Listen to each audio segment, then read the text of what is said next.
In this part we discuss in most important topic tension. ये tension एक type का force है जो एक स्ट्रिंग थ्रेड में लगता है। समझ में आया? देखिए क्या लिखा गया है, tension is a force that act in a string, यानी स्ट्रिंग यानी थ्रेड धागा जो होती है उसमें एक फोर्स लगता है, इसको हम बोलते हैं टेंशन। सपोज देखिए दो स्टूडेंट हैं और ये थ्रेड से अपने दोनों हाथ को बांधे। ये student first student second student को अपने तरफ खींच रहा। जब खींच रहा है तो इसमें एक फोर्स क्रिएट होगा जिसको हम लोग बोलेंगे टेंशन। और टेंशन कहाँ क्रिएट होगा? इन ए स्ट्रिंग। तो ये स्टूडेंट अपने तरफ खींच रहा है तो टेंशन का डायरेक्शन किधर होगा? स्टूडेंट टेंशन को डिनोट करेंगे स्टूडेंट टी से। और ये अगर इधर जाना नहीं चाह रहा होगा तो ये इसको अपनी तरफ खींचेगा तो इस टेंशन का डायरेक्शन इधर। समझ में स्टूडेंट? तो टेंशन एक फोर्स है जो स्ट्रिंग में लगता है और टेंशन तभी क्रिएट होगा स्टूडेंट जब स्ट्रिंग क्या हो? टॉट हो, यानी टाइट कंडीशन में हो। स्ट्रिंग क्या हो? टाइट कंडीशन में हो स्ट्रिंग। जैसे देखिए मास में, जैसे मान लीजिए ये थ्रेड है स्टूडेंट, मान लेते हैं तो ये स्टूडेंट इस समय लूज कंडीशन में, तो इसमें टेंशन नहीं लग रहा होगा। इसमें टेंशन तभी लगेगा स्टूडेंट जब ये क्या हो? एकदम फुल्ली टाइट हो, तो इसमें तभी टेंशन क्रिएट होगा। क्योंकि जब किसी ऑब्जेक्ट को आप थ्रेड से बांध के खींचेंगे तो जब वो टाइट होगा तभी स्ट्रेच होगा, टाइट होगा तभी वो स्ट्रिंग से ऑब्जेक्ट आपके पास आ सकता है, तभी फोर्स क्रिएट करेगा ना, तभी वो ऑब्जेक्ट आएगा। अगर स्ट्रिंग, अगर धागा लूज कंडीशन में है, एकदम सिंपल इक्विलिब्रियम कंडीशन में, लूज कंडीशन में है, ढीले कंडीशन में, तो क्या वो किसी ऑब्जेक्ट को खींच सकता है? नहीं खींच सकता। उसके अंदर जब फोर्स ही नहीं क्रिएट हो पाएगा, फोर्स ही नहीं जनरेट होगा तो खींच नहीं पाएगा। यानी ये कंडीशन है कि टेंशन तभी क्रिएट होगा जब स्ट्रिंग क्या हो? टाइट कंडीशन में हो। समझ में? स्ट्रेचिंग कंडीशन में हो तभी वो टेंशन क्रिएट होगा, तभी वो इफेक्टिव होगा। अब वो जो फोर्स होगा इफेक्टिव, उसको हम लोग क्या बोलेंगे स्टूडेंट? टेंशन कंडीशन पर, उसको हम लोग जिस फोर्स को बोलेंगे टेंशन। अब यही हमको स्टडी करना है कि किसी थ्रेड में एक मासिव ऑब्जेक्ट को क्या करेंगे? हैंग कर देंगे, लटकाएंगे। कितना टेंशन लग रहा है स्ट्रिंग में वो हम क्या करेंगे? कैलकुलेट करेंगे। तो दो कंडीशन होगा। एक कंडीशन वो मासिव ऑब्जेक्ट रेस्ट में होगा तो टेंशन कितना लग रहा है। अगर वो मासिव ऑब्जेक्ट मूव कर रहा है, थ्रेड से बंधा है, अब वो मूव कर रहा है तो उस कंडीशन में कितना टेंशन लग रहा है ये हमको कैलकुलेट करना है। तो जो स्ट्रिंग है थ्रेड है वो दो तरीके का, एक आइडियल स्ट्रिंग होगा और एक रियल स्ट्रिंग होगा। रियल माने जनरल लाइफ में जो आपके पास है, और एक आइडियल स्ट्रिंग जो हम इमेजिन करेंगे और उसी इमेजिन को लेके हमको क्या करना होगा? स्ट्रिंग के कॉन्सेप्ट को देंगे। तो आइडियल स्ट्रिंग मासलेस और इनएक्सटेंसिबल होता है और जो रियल स्ट्रिंग होता है मासिव होता है। ये एक थ्रेड है, स्ट्रिंग है, तो इसकी क्या प्रॉपर्टी है इसके बारे में हम क्या करेंगे? पढ़ना। तो ये जब टेंशन है, स्ट्रेच है, एक टाइट कंडीशन है तो इसमें टेंशन होगा। अगर यही थ्रेड ऐसे लूज कंडीशन में है तो इसमें जो टेंशन की वैल्यू होगा वो 0 होगा, इसमें कोई टेंशन क्रिएट नहीं होगा। तो कुछ प्रॉपर्टी पढ़ते हैं स्ट्रिंग में। Tension is a pulling force. Tension is a pulling force. Pull means खींचना, यानी टेंशन एक ऐसा फोर्स है जो खींचता है, पुल करता है। अगर हमको खींचना होगा किसी को तो हमको थ्रेड से बात को हमको क्या करेगा? खींचेगा। जब टेंशन क्रिएट होगा तभी हमको खींच सकता है, अदरवाइज वो खींच नहीं सकता। अगर लूज कंडीशन में थ्रेड हमको नहीं खींच सकता है तो tension is a pulling force. Next है tension always act along a string. जिधर थ्रेड के अलोंग ही टेंशन फोर्स लगेगा। अगर ये स्ट्रिंग है तो इसके अलोंग ही लगेगा, या तो इस डायरेक्शन में, या ये नहीं कि ये स्ट्रिंग है तो टेंशन ऊपर की तरफ लग रहा है या तो नीचे की तरफ लग रहा है, या तो ऐसे लग रहा है तो ऐसे लग रहा है। ऐसा कोई नहीं होगा। होगा, टेंशन ऑलवेज किधर लगेगा, स्ट्रिंग के अलोंग ही लगेगा। और one string one tension, one string one tension. अगर एक थ्रेड है तो उसमें सिर्फ एक ही टेंशन लगेगा, वो टी, उसमें दो टेंशन नहीं लग सकता, T1 T2 नहीं लग सकता, लगेगा लेकिन वो टी, अगर वो बॉडी रेस्ट में है तो T1 T2 की वैल्यू क्या आएगी, इक्वल आएगा। हर कंडीशन में T1 T2 की वैल्यू क्या आएगा, इक्वल आएगा। जैसे दो ऑब्जेक्ट है स्टूडेंट, इसको क्या कर दिया गया, थ्रेड से बांध दिया गया है, तो ये ऑब्जेक्ट इधर खींच रहा है तो T1 की वैल्यू इधर, T की वैल्यू टेंशन इधर लगेगा, ऑब्जेक्ट इधर खींच रहा है तो T इधर, ये दोनों T की वैल्यू क्या आएगा, अगर T1 T2 मानते हैं तो T1 बराबर क्या आएगा, T2, तो यानी वन स्ट्रिंग उसको T1 T2 बराबर तो T ही मान लेते हैं, तो वन स्ट्रिंग में सिर्फ एक टेंशन लगेगा, T लगेगा, दोनों तरफ T T ही लिखेंगे, समझ में आता, यहाँ भी T लिखेंगे, यहाँ भी T लिखेंगे।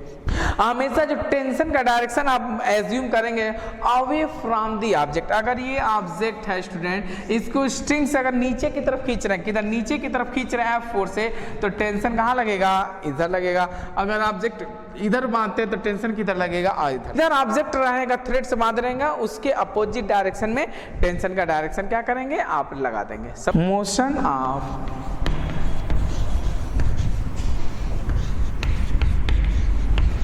कनेक्टेड बॉडीज,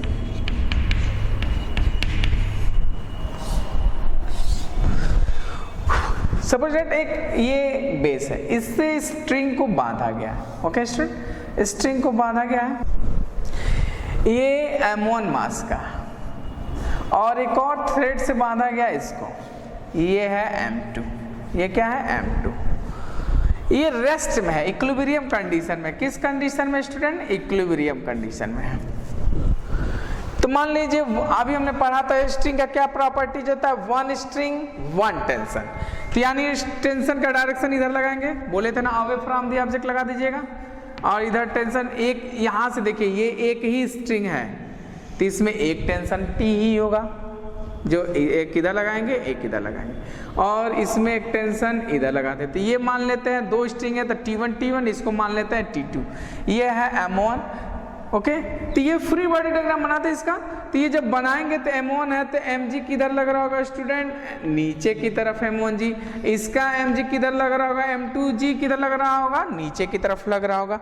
तो इसको जब हम लोग सॉल्व करेंगे, फ्री बॉडी डायग्राम का जो कॉन्सेप्ट लगाएंगे स्टूडेंट, तो एक एक बॉक्स को सॉल्व करेंगे, पहले इस बॉक्स को सॉल्व करेंगे फिर इसको सॉल्व करेंगे, समझ आया, तो पहले इसको सॉल्व करते हैं। तो इसको स्टूडेंट ब्रेक करते हैं, तो देखिए T1 कहाँ लग रहा है स्टूडेंट, ऊपर की तरफ, और M2 है ना, तो M2G किधर लग रहा है, नीचे की तरफ, और ये बॉडी किसमें है, रेस्ट में है, इक्विलिब्रियम कंडीशन में है, तो यानी T1 बराबर क्या आएगा स्टूडेंट, M2G आएगा, T1 बराबर क्या आएगा, M2G आएगा, T1 माइनस M2G बराबर M इंटू A, लेकिन रेस्ट में है तो A की वैल्यू 0, तो T1 बराबर M2G। आप सॉल्व करते हैं, इसको सॉल्व करते हैं, तो ये देखिए जब इसको सॉल्व करेंगे तो ये है M1, तो M1G किधर है स्टूडेंट, नीचे की तरफ, और ये देखिए बॉडी दोनों स्ट्रिंग से कनेक्ट है, ये बॉडी दोनों स्ट्रिंग से कनेक्ट है, एक स्ट्रिंग यहाँ है और एक स्ट्रिंग यहाँ है, तो एक स्ट्रिंग ऊपर की तरफ, ये हो जाएगा T2, ये किधर है T1,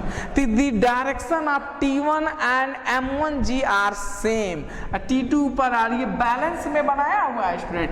T2 किसने को मैनेज कर रहा है, T2 दो फोर्सेस को मैनेज कर रहा है, एक T1 टेंशन को भी मैनेज कर रहा है और mg को भी मैनेज कर रहा है, तो T2 बराबर क्या हो जाएगा, T1 प्लस M1G, दोनों को इसलिए ऐड किया है student, the direction of T1 and M1G are same, okay student. तो T1 की वैल्यू अभी हम निकाले हैं स्टूडेंट, M2G होता है प्लस M1G, तो T2 की वैल्यू कितना आया है स्टूडेंट, G कॉमन ले लेंगे तो M1 प्लस M2, 1 में कितना टेंशन लग रहा है, M2G, M की कुछ मास होगा, acceleration due to gravity 10, value tension निकाल लेंगे, कितना टेंशन लग रहा है स्ट्रिंग 1 में, और स्ट्रिंग 2 में कितना लग रहा है, G M1 plus M2, okay.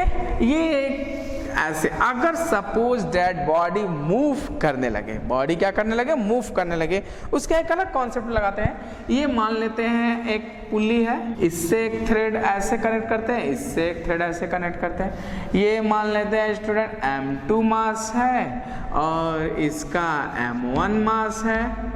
ये m2g किधर लग रहा है, नीचे की तरफ लगेगा स्टूडेंट, इसका m1g कहाँ लगेगा, नीचे की तरफ। ये मान लेते बॉडी a एक्सेलरेशन से नीचे की तरफ मूव कर रहा है, a एक्सेलरेशन से बॉडी कहाँ, नीचे की तरफ मूव कर रहा है। और जब ये देखिए m, तो ये तब नीचे आने का मतलब ये हुआ कि m2 is greater than m1, m2 is greater than m1, तभी तो ये बॉडी नीचे आ रही है, इधर से स्लाइड करके a एक्सेलरेशन से नीचे आ रहा है। जब ये नीचे आएगा तो ये तो जनरल आप जानते हैं, तो ये कहाँ जाएगा, ये ऊपर की तरफ जाएगा।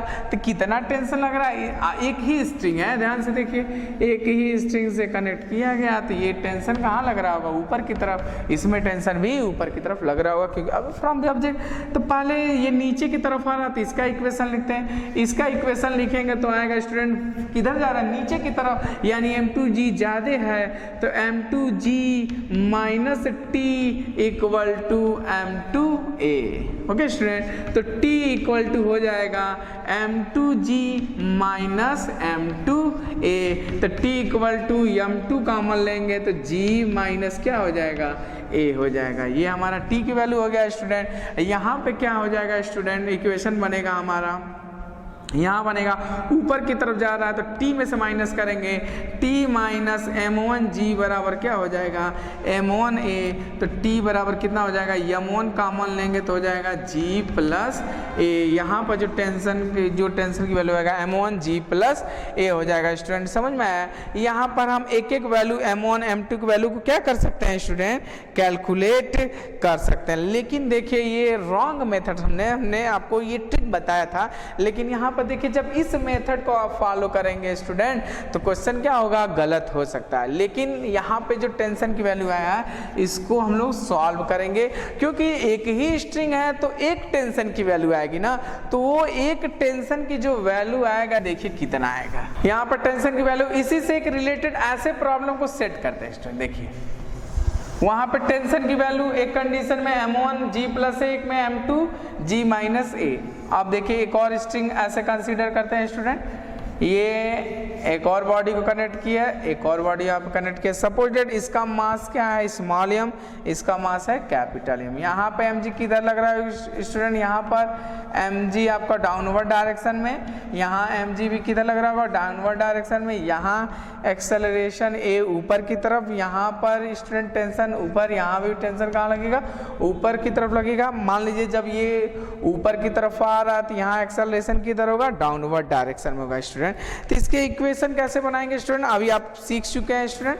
तो इसका इक्वेशन बनेगा टेंशन का mg माइनस t ऊपर की तरफ, mg minus t equal to कितना हो जाएगा, m into a, equation number 1। इसका कैसे बनाएंगे student, t minus mg equal to m into a, equation number 2 हो जाएगा। इनको ऐड कर देते हैं student, adding equation 1 plus equation 2। अगर इक्वेशन 1 एंड 2 को ऐड करेंगे स्टूडेंट तो ये t से t क्या हो जाएगा, कैंसिल हो जाएगा स्टूडेंट। तो mg minus mg equal to capital M into a plus small into a। यहाँ पे इक्वेशन हो जाएगा स्टूडेंट, g कॉमन लेंगे तो capital M minus small m equal to, यहाँ a कॉमन लेंगे तो capital M plus small m। यहाँ पर एक्सेलरेशन की वैल्यू हो गया student g capital M minus m upon capital M plus small m। This is the value of acceleration. इस acceleration की वैल्यू किसी एक इक्वेशन में क्या कर देंगे, पुट कर देंगे। किसी एक इक्वेशन में पुट करेंगे स्टूडेंट तो आपको जो टेंशन की जो वैल्यू मिलेगा स्टूडेंट, टेंशन की वैल्यू मिलेगा स्टूडेंट, वो आएगा 2 capital M mg upon m plus M. ये हमारा किसका वैल्यू मिलेगा, टेंशन की वैल्यू मिलेगा। किसी एक्सेलरेशन की वैल्यू किसी एक इक्वेशन में क्या कर देंगे, हम पुट कर देंगे तो आपको टेंशन की वैल्यू मिल जाएंगे। या तो इन दोनों को डिवाइड कर दीजिए, इन दोनों को क्या कर दीजिए, इक्वेशन 1 एंड इक्वेशन 2 को डिवाइड करेंगे स्टूडेंट, तो ये एक्सेलरेशन से एक्सेलरेशन क्या हो जाएगा, कैंसिल आउट हो जाएगा और क्रॉस मल्टीप्लाई करेंगे तो आपको टेंशन की वैल्यू मिल जाएगा 2mg upon m plus m। Okay student, अब देखिए इस पे नेक्स्ट रिलेटेड और प्रॉब्लम को भी क्या करते हैं, डिस्कस करते हैं थोड़ा और क्रिटिकल कंडीशन में। एक बॉडी को कनेक्ट किया गया स्टूडेंट, देखिए एक बॉडी है, ठीक, एक क्वेश्चन है,